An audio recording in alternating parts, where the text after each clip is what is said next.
Well, it's been a wild ride. Yesterday was my last day out of a 40-year career where I did all sorts of things, some of them really crazy.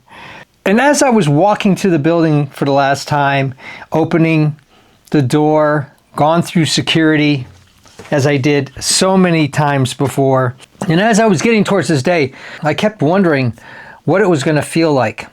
Was it going to feel any different? Was I going to get choked up? Or was I just going to treat it like any other day? The defining moment is when I turned in my iPhone and my laptop. At this point, there's no way anybody can really get a hold of me directly on a regular basis. Certain people can get a hold of me. They got my information. For the most part, all the people that used to get a hold of me, I've kind of disappeared out of their world. Nothing convinced me more of this than when I had to go up to my old office to get my base station so I could turn that in with my laptop, and my last office had already been reassigned.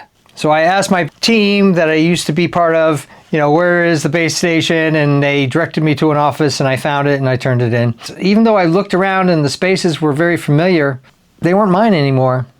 They were everybody but mine that work in the building. Retirements have changed a lot since COVID.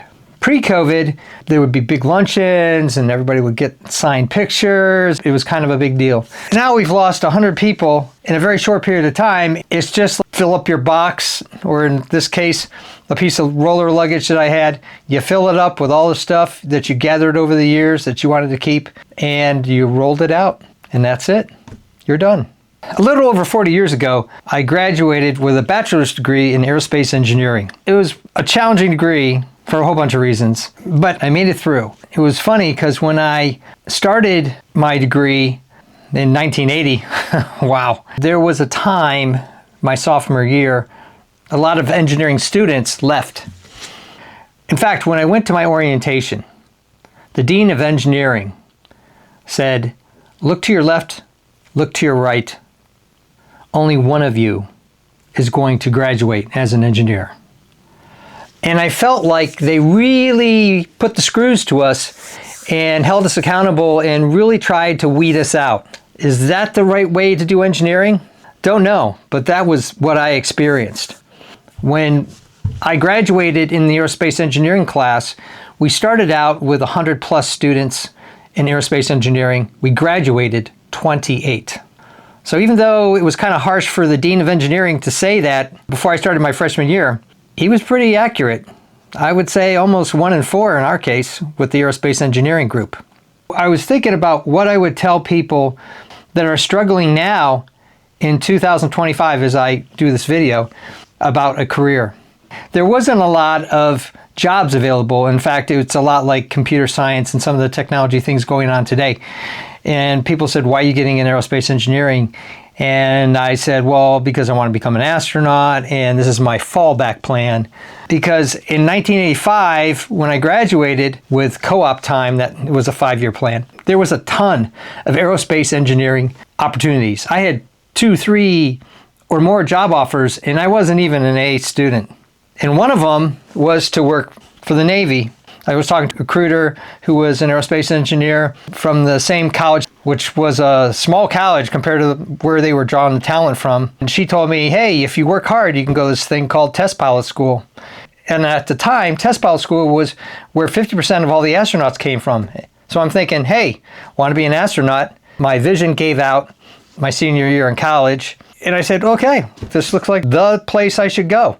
So I went there and I did flight testing. I did a whole bunch of different things. I had a defining moment the second year of my career where 4 friends died in 6 months. 2 of them were my age, 2 test pilots, a couple years older than me. The irony of that whole experience was 1 died of cancer, 1 died of a car accident, and 2 of them died in an aircraft accident. That I should have been on that aircraft, and I actually was on the aircraft with that crew just a week prior. I would like to think I've always had an adventurous soul. And Indiana Jones was one of my big heroes. I was like, hey, I'm going to squeeze life as best as I can and grab as much experience and goodness out of it that I could. And when I lost all 4 of those friends and almost died on that aircraft, I was like, I need to really live the best life I could. And 30 some odd years, almost 40 years later, I think I kind of did my friends justice. There's a lot of things I couldn't talk about until now because of my job. For the next couple of months, I'm going to be in a quandary period where I can't talk about a lot of things that I'll talk about later. And there's some things, I've been told I'm going to have to take to my grave. So we won't talk about those. The whole idea I'm trying to do here with these videos that I'm kicking off today is try to help those that are starting out in engineering or science or anything. Help people understand how the hard lessons I learned, both personally in observing others, trying to live your best life. And it all starts with this principle that I've been kicking around, and I know it's probably not original. It's called Beyond Self. And this video was a bit of a departure from my other videos. I'm not going to stop doing the making and breaking stuff, designs and building and testing things, because I really enjoy doing that. But I figured I would explore a video like this and see how it is received, because I think I've learned a lot and I've made a lot of mistakes. In fact, I tell people life is too short to make all your mistakes. So learn from other people's mistakes so that you can make new ones. Thumbs up and comments always appreciated. Thanks for watching. If you're interested in this kind of video, please provide your comments below.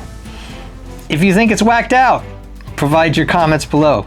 If you have personal experiences that are different than mine, post those comments below. Thanks for watching. I always appreciate your feedback. And until next time, you never know what you're going to hear.